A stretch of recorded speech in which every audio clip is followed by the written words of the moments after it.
Partita bella e combattuta fino all'ultimo minuto, quella tra Genova Calcio e Fezzanese dopo il pareggio in terra a Spezzina di 7 giorni fa, terzo minuto, e proprio gli spezzini ci provano subito con Fusco, un tiro che termina fuori ma fa capire che sarà una gara tutta da vivere. 12° minuto, ancora ospiti, ancora Fezzanese che questa volta reclama per un possibile calcio di rigore, tocco di mano in area genovese, l'arbitro lascia correre al 15°, si fa vedere la Genova Calcio con Lobascio ed è una visa naviganti perché al minuto 25 l'episodio che sblocca la gara risulterà decisivo con la rete di Bruzzone con un colpo di testa dopo una lunghissima rimessa di Calvi. 120 secondi dopo arriverebbe anche il raddoppio ma il gol è annullato per fuorigioco di Volpe. Altro episodio dubbio questa volta contro la Genova Calcio. Alla mezz'ora la Fezzanese a provarci con Bruzzi ma anche stavolta il tiro esce di poco. 32°, ci prova Testore da fuori area per la Genova ma calcia a largo e prima del duplice fischio c'è ancora un tiro di Bruzzi che prova il gran gol in mezza rovesciata senza però centrale il bersaglio grosso. Minuto 46, Tivegna fa tutto da solo e fa partire un gran sinistro dal limite. Dondero devia facendo vedere che c'è assolutamente. Secondo tempo, minuto 57,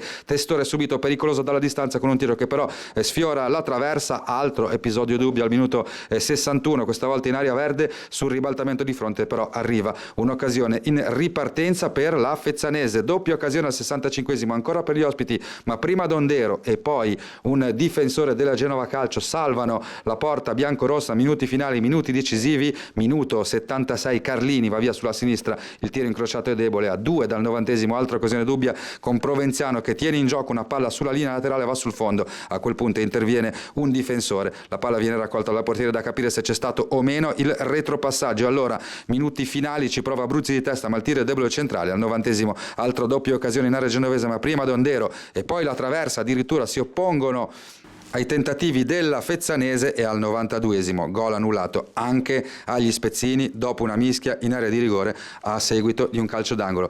Tanto lavoro per la Moviola, in semifinale ci va la Genova Calcio, sarà derby genovese con il Ligorna.